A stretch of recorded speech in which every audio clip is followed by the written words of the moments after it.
Jemaat kekasih-kekasih Tuhan, selamat hari Minggu. Sukacita Tuhan menjadi bahagian semua kita yang terus mengingat hari yang Tuhan khususkan untuk kita bersekutu bersama sebagai satu keluarga Allah di rumahnya yang kudus. Shalom. Sekali lagi shalom. Kita ada di minggu keempat, minggu terakhir, yang dimana oleh Gemit bulan Juli ditetapkan sebagai bulan pendidikan. Dengan bacaan dan tema yang disiapkan oleh Sinode, bacaan yang telah kita baca dan dengarkan bersama. 2 Timotius pasal 3 ayat 10 sampai 17 dan dengan tema berpegang teguh pada kebenaran.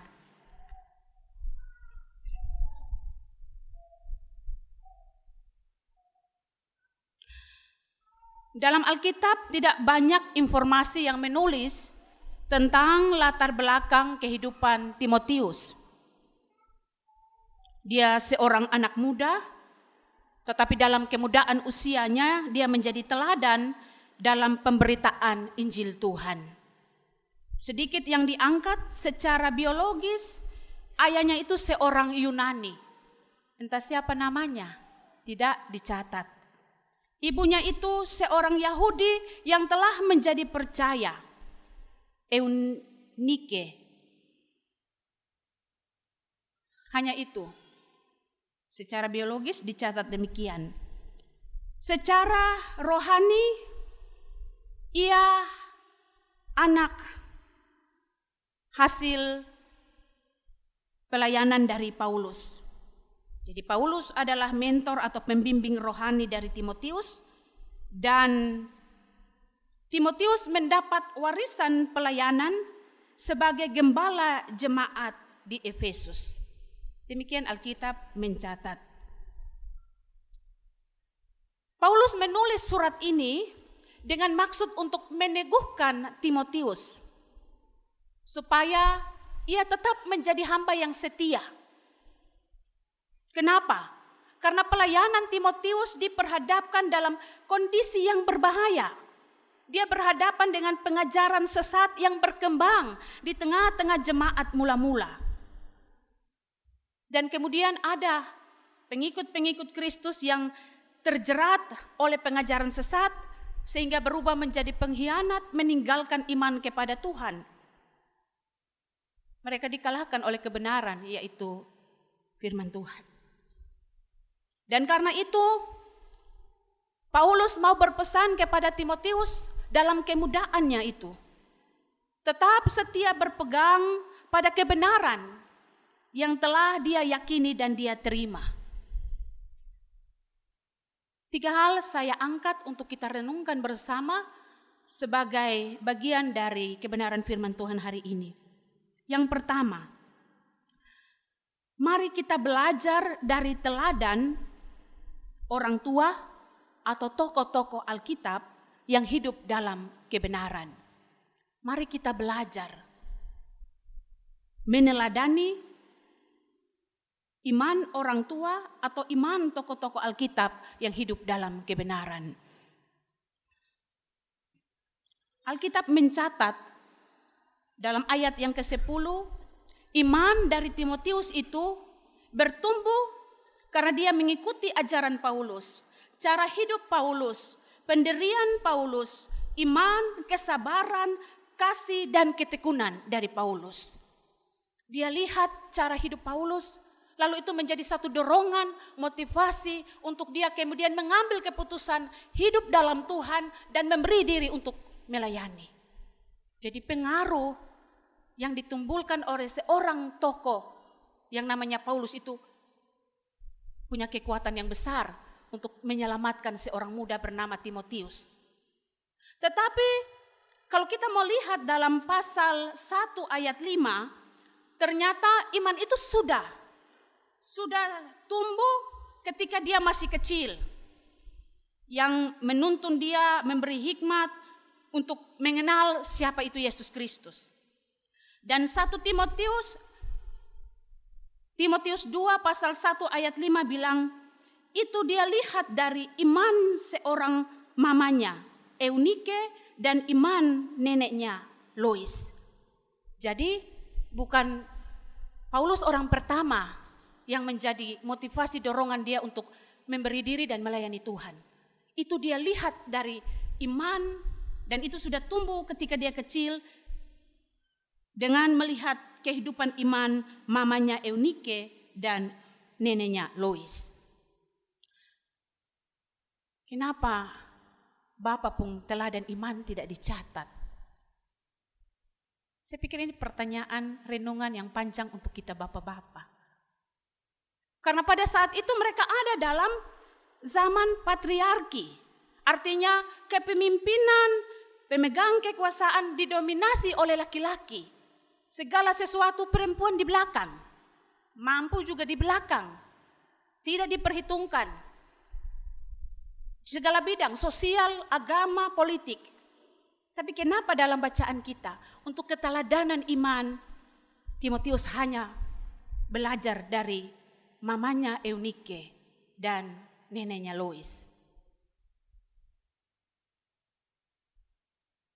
Mungkin tidak ada keteladanan dari bapaknya, kok bayinya? Tidak tahu ya, Alkitab tidak menjelaskan itu. Tapi penting untuk menjadi perenungan kita bapak-bapak. Dicatat karena mungkin dia sering lihat mamanya yang berdoa. Dicatat mungkin dia lihat neneknya dan mamanya yang sering ikut perkumpulan. Mungkin waktu itu belum ada gereja. Jadi mereka berkumpul memuji dan mendengarkan firman Tuhan. Mungkin kita mencoba menganalisis karena kenapa? Kalau pada saat itu laki-laki yang diutamakan, tapi nama dari seorang mama dan neneknya yang dicatat.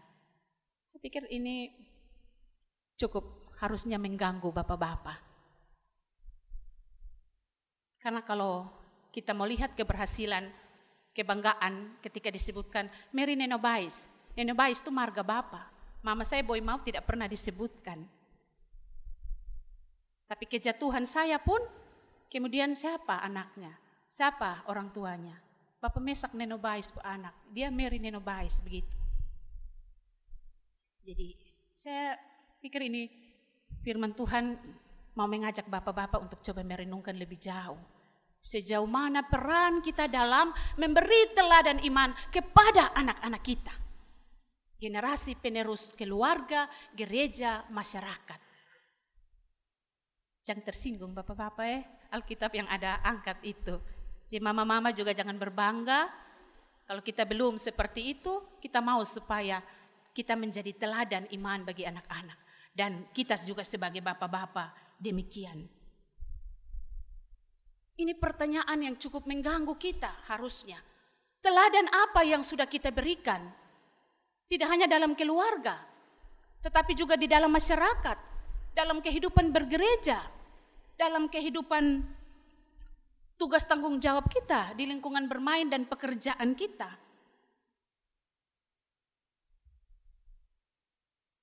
Orang tua sudahkah menjadi teladan?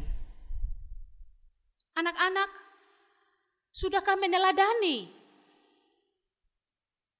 orang-orang yang hidup dalam iman dan dalam kebenaran? Biasa kita anak-anak itu punya idola, tokoh favorit. Jangan lihat dia pun ketenarannya, tapi bagaimana imannya di dalam Tuhan. Anak-anak muda, mari lihat itu. Karena Alkitab kenyataan mencatat bahwa orang-orang yang beriman dan hidup dalam kebenaran, di akhir cerita itu selalu saja baik, menjadi kebanggaan, memuliakan nama Tuhan. Walaupun tidak terlepas dari berbagai-bagai tantangan, berbagai-bagai masalah. Tetapi kenyataan hidup dan cerita Alkitab menunjukkan bahwa orang-orang yang hidup dalam kebenaran itu diberkati dan menjadi berkat. Itu menjadi motivasi dorongan. Firman yang hidup itu adalah sikap hidup kita. Timotius melihat itu pada Paulus. Timotius melihat itu pada mamanya Eunike. Bagaimana orang melihat kita? Dapatkah kita membawa jiwa-jiwa orang untuk ada dalam pengenalan kepada Tuhan lewat tutur kata kita, lewat cara hidup kita? Itu pertanyaan renungan untuk saya dan Bapak Mama. Itu poin pertama. Poin yang kedua,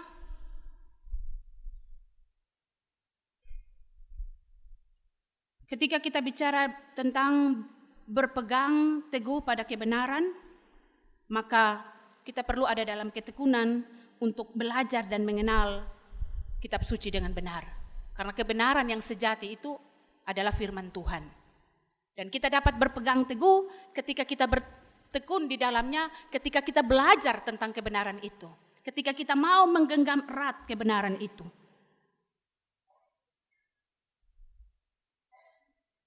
Dalam bacaan firman Tuhan ini,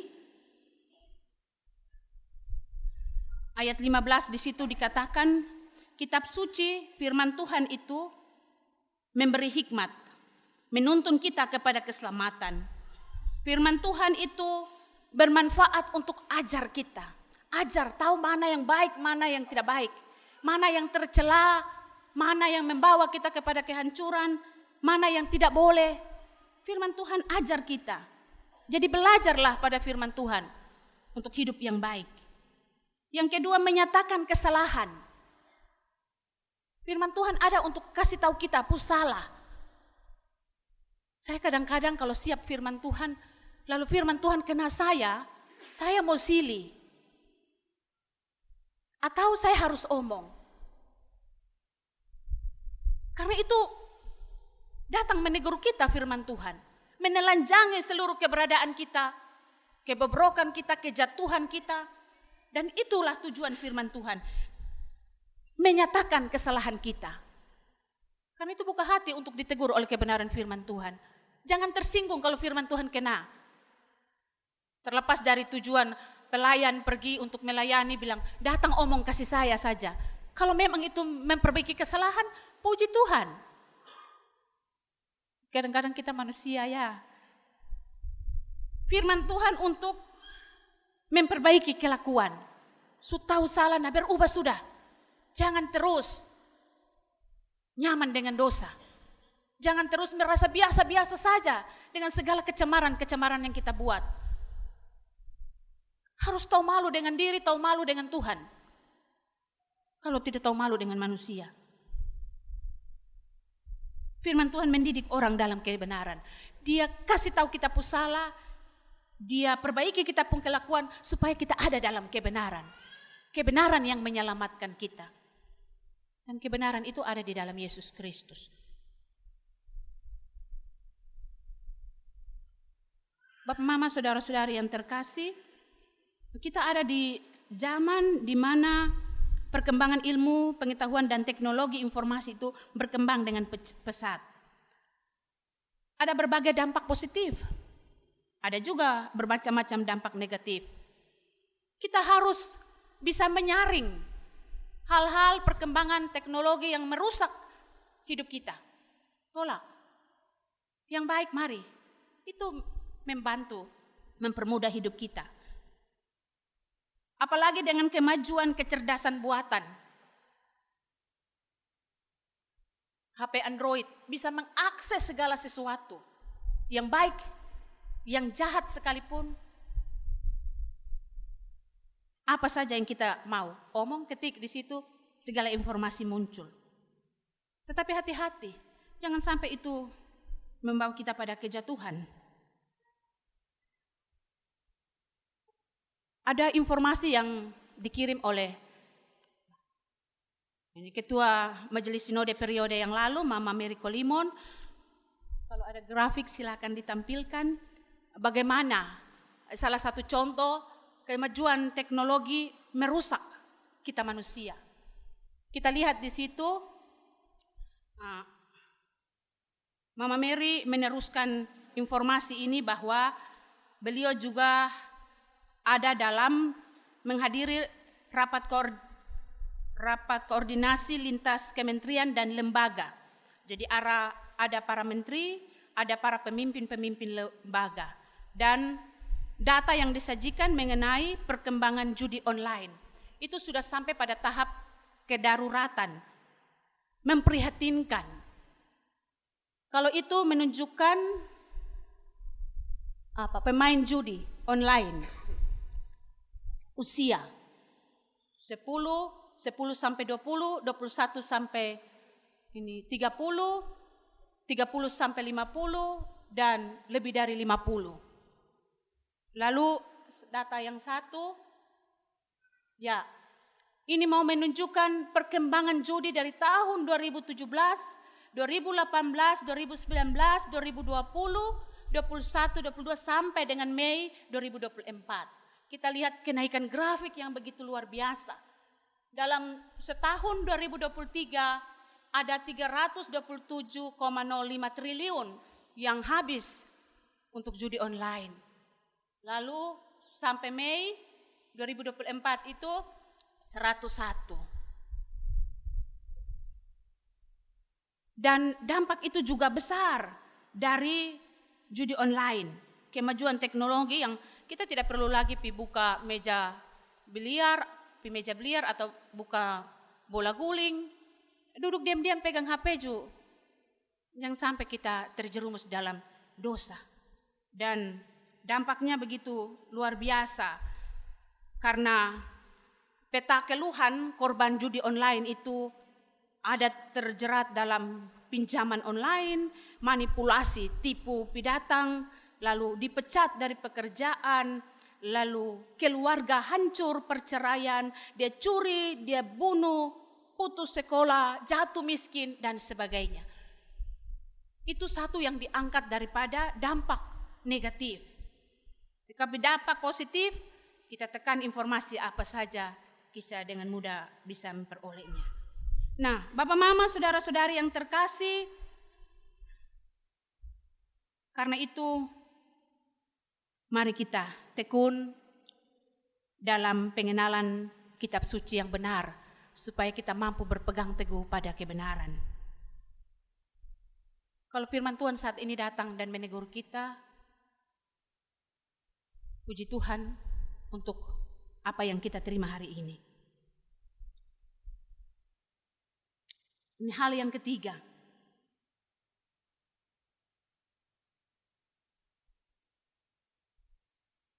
Tantangan Timotius pada waktu itu adalah pengeyaan dan ajaran sesat. Kita pun punya tantangan pada kehidupan kekristeani masa kini. Karena itu hal yang ketiga adalah hiduplah dalam persekutuan yang beribadah. Ketika diangkat cara hidup, teladan, ajaran Timotius dan juga mamanya Eunike serta neneknya Lois, itu menunjukkan bagaimana lingkungan di mana kita berada, hidup dan berkembang cukup memberi dampak yang besar dalam